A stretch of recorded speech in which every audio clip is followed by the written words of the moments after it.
Olá pessoas, tudo bem com vocês? Meu nome é Edmilson dos Santos Gonçalves, eu sou estudante de Psicologia pela Universidade de Brasília e também faço parte do grupo de Percepção Visual liderado pelo professor Rui de Moraes Júnior, que é professor do Departamento de Processos Psicológicos Básicos no Instituto de Psicologia da Universidade de Brasília. Hoje eu vou estar apresentando para vocês meu projeto de iniciação científica.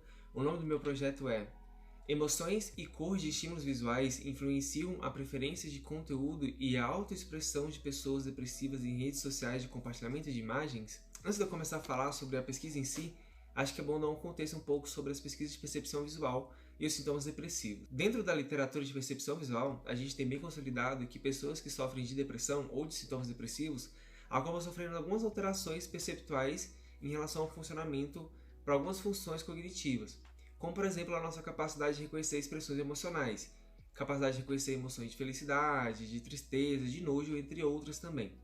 Além disso, as pessoas que sofrem de depressão e sofrem com sintomas depressivos também têm dificuldade de discriminar alguns tipos de cores. Não obstante a isso, as pessoas que sofrem de depressão acabam sofrendo algumas alterações em relação à percepção e identificação do seu próprio autoconceito.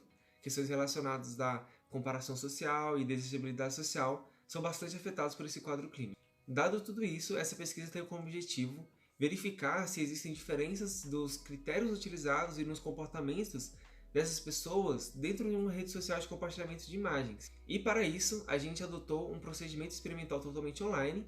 Então a gente divulgou um formulário no qual as pessoas acessavam esse formulário. Lá eles tinham acesso a informações gerais da pesquisa, como os procedimentos éticos adotados, além de um termo de consentimento livre e esclarecido que eles deveriam assinar. Logo após isso, eles respondiam um formulário que a gente denominou de inventário de Instagram, que foi criado pela própria equipe de pesquisa, onde a gente queria verificar alguns fatores como a comparação social dentro do Instagram, a desejabilidade social e também a alteração de humor ocasionada pelo uso da rede social para essas pessoas. E depois a gente passou um instrumento psicológico chamado de Inventário de Depressão, que é o BDI, que avalia o humor deprimido recente das pessoas, para a gente poder categorizar e separar em alguns grupos para fazer algumas comparações. Ao finalizar esse formulário online, o participante era redirecionado para o nosso experimento online, no qual ele realizava uma tarefa onde ele deveria selecionar imagens que ele achava interessante.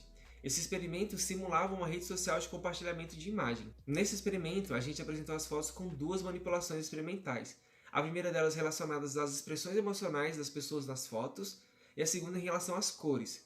Sendo a primeira podendo assumir emoções de felicidade, tristeza e emoções neutras, e a segunda fotos que eram apresentadas coloridas e preto e branco, ou seja, monocromáticas. Feito tudo isso, a gente pegou todos esses dados e comparou eles em dois grupos. O primeiro grupo de pessoas que tinham sintomas mínimos de depressão ou muito leves e pessoas que tinham sintomas moderados a graves, para ver se existiam diferenças em relação ao comportamento dessas pessoas e nos critérios utilizados para curtir essas fotos que eles achavam interessantes. No geral, para todos os participantes, independente do estado emocional e da separação dos grupos, a gente percebeu que todos os participantes tinham a tendência de curtir mais fotos felizes e neutras comparadas às fotografias com expressões tristes, além de curtir mais fotos coloridas, mostrando que imagens com esse conteúdo mais positivo é um importante fator para as pessoas independente do seu estado emocional. Já no caso da comparação entre os dois grupos, das pessoas que não tinham nenhum sintoma depressivo e as pessoas que tinham sintomas moderados a graves,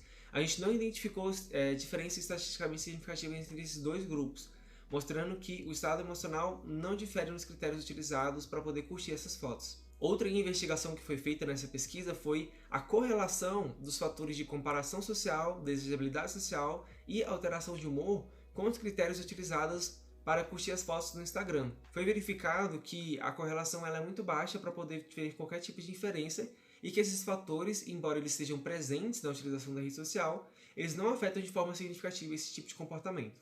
Apesar desses resultados, pesquisas recentes que investigam essas variáveis têm verificado que os critérios utilizados para o compartilhamento dessas imagens se mostram bem diferentes dos resultados que a gente encontrou nos critérios utilizados para curtir essas imagens. Isso pode estar ligado por um fator mais direcionado para o autoconceito dessas pessoas dentro das redes sociais.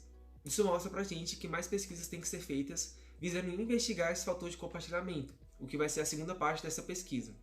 Por fim, pesquisas como essa são importantes pois ajudam a gente a conseguir identificar alguns fatores clínicos que podem auxiliar no diagnóstico de pessoas com depressão, principalmente quando a gente está falando de um comportamento dentro das redes sociais que ainda é bastante recente e ainda precisa ser bastante investigado na literatura.